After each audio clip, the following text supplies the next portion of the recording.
Again, it's very hard to quantify something when it's a coming of age story, but then if you think about it, if someone would actually detail your coming of age story, would it be quantifiable? My vision would turn your world upside down, tear asunder your illusions, and send the sanctuary of your own ignorance crashing down around you. Now ask yourself, are you really ready to see that vision? What up, everybody? Welcome back to the channel. As you know, it's all about reviewing the new stuff, and today we actually have a new series, The Lying Life of Adults on Netflix. So if you really want to hear the breakdown on that, why don't you go ahead and click like, share, subscribe, all that kind of good stuff. But let's get into the breakdown. So The Lying Life of Adults on Netflix premiered on January 4th, has 6 episodes, which the runtime of each episode is roughly about 50 minutes. Now this is filmed in Italy, obviously in Italian language, but there is English dubbing and captioning available, so all of us English speakers can go and actually understand and appreciate it. Now this is based off of a 2019 novel by the same name by Eliana Ferrante.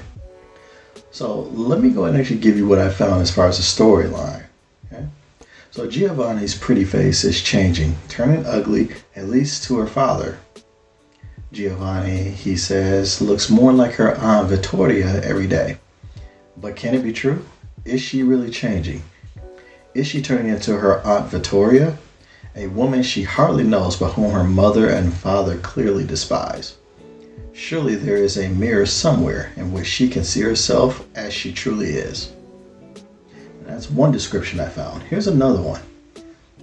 A girl in search of her true reflection in a divided Naples, the Naples of heights, which assumes a mask of refinement, and the Naples of depths, a place of excess and vulgarity.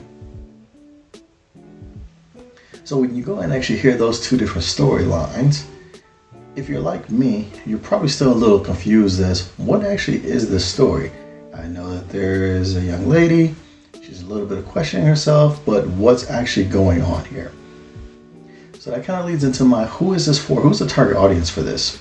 It's not really quantifiable in this particular series as far as the description of who this is. Even after watching the first 2 episodes, it's a little difficult to define. Maybe a little bit more after you watch it.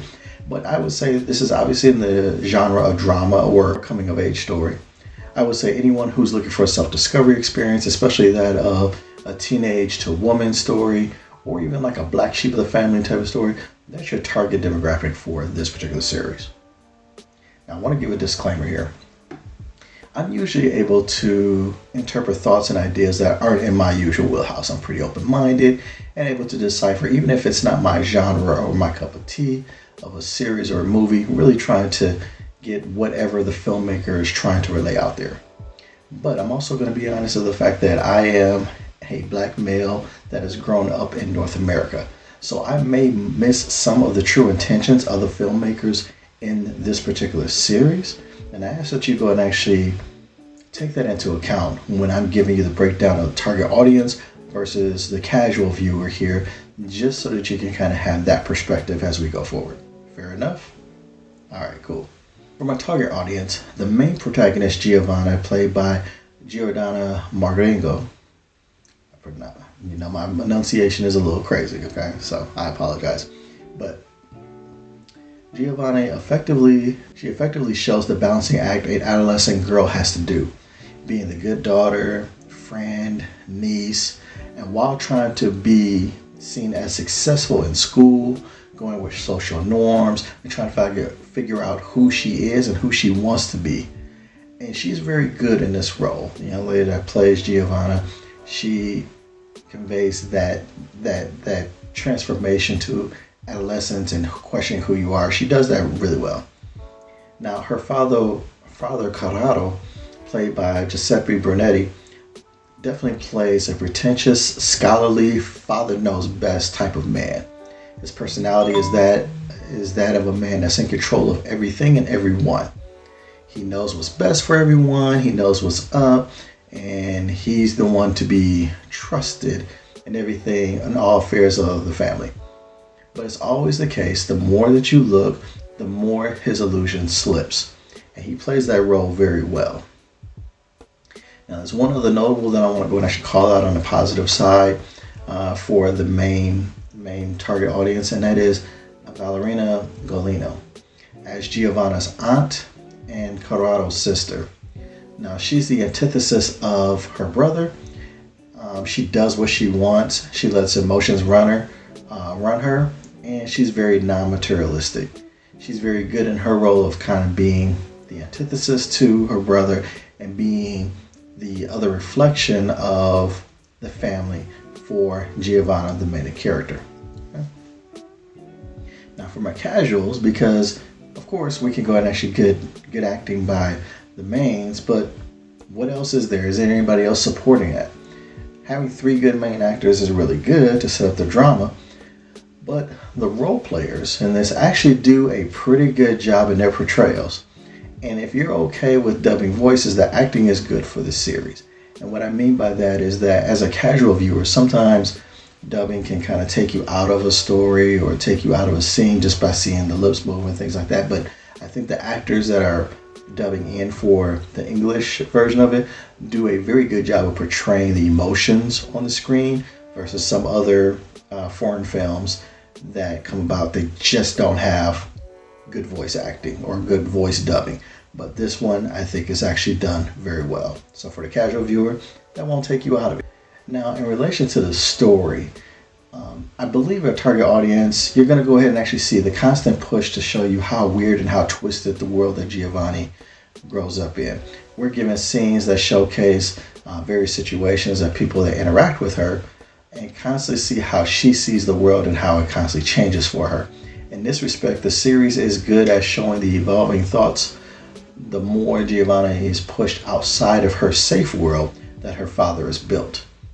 So if you are a person that really is about self-discovery and about the growing up and things of that nature, this series does push the envelope pretty quickly because you get there of seeing these situations that make her start to evolve her thought process outside of what her father has built for her. Now, on the other side of it, for a casual viewer, the shifting is constant. So if you're a person that wants to latch onto a story and then kind of feel it out, have it spelled out for you, have you understand where every character is going with everything and stuff like that, have it kind of told to you in every way, that's going to be a little bit difficult because this series does not do that. This series really goes about and plays just like life is. It comes at you quick. We go from scene to scene, having to adjust whatever is being shown at the time. And if you're not into drama of that nature and you need breaks to kind of slow down and tell you what's going on, that is not what this series is going to do for you.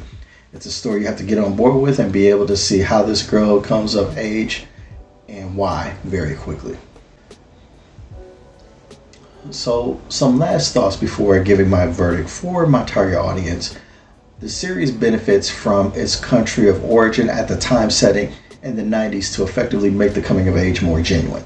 Things like intimacy, music, and news are spoon-fed to adolescents during this time, and their perception is skewed by their lack of knowledge or their knowledge thereof. So in the 90s, you couldn't look up things on the internet. You don't have a cell phone, smartphone, what have you. So all your experiences are shaped by media, about peers, whatever your family connections are. Those are what actually shape your particular viewpoint of the world. And so this, if you are a fan of this coming of age story, this is set right in a time where you feel good of being able to not get any type of false sense of discovery. It's real genuine because it's not coming from like outside of exposure to various different elements or anything like that. This is really about Giovanna finding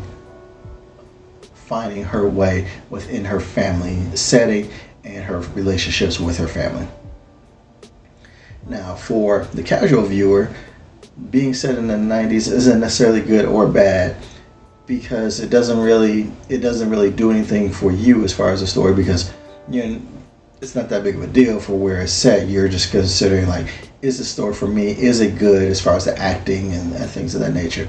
Now, one of the things that can be frustrating though is that if you are someone who grew up after that time, you're like, say you are a millennial or a Gen Xer, you probably feel like these kids are really naive in this series. How can they be so naive to go and actually buy into some of the stuff that they say or do or what have you? But if you are someone that's older, a Gen Xer or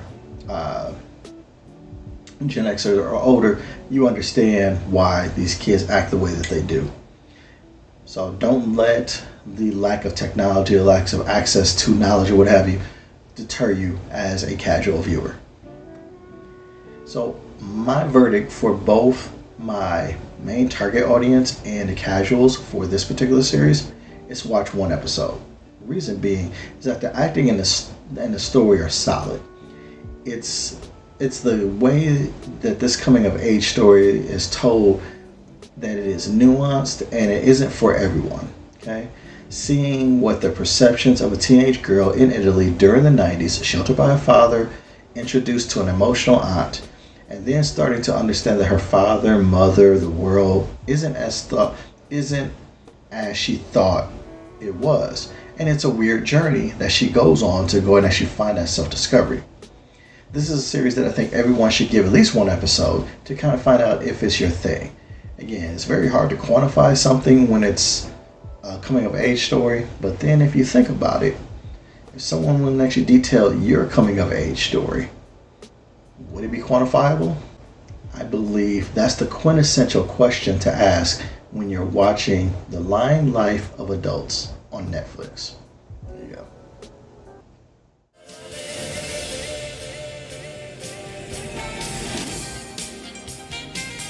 You stayed the entire time.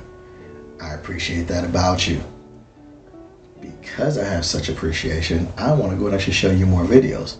So I'm going to ask that you click like, share, subscribe, all that kind of good stuff, so that I can continue to bring you more reviews.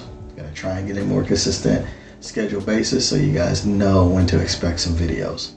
But until the next time, I'll holler at you. Take care of yourself.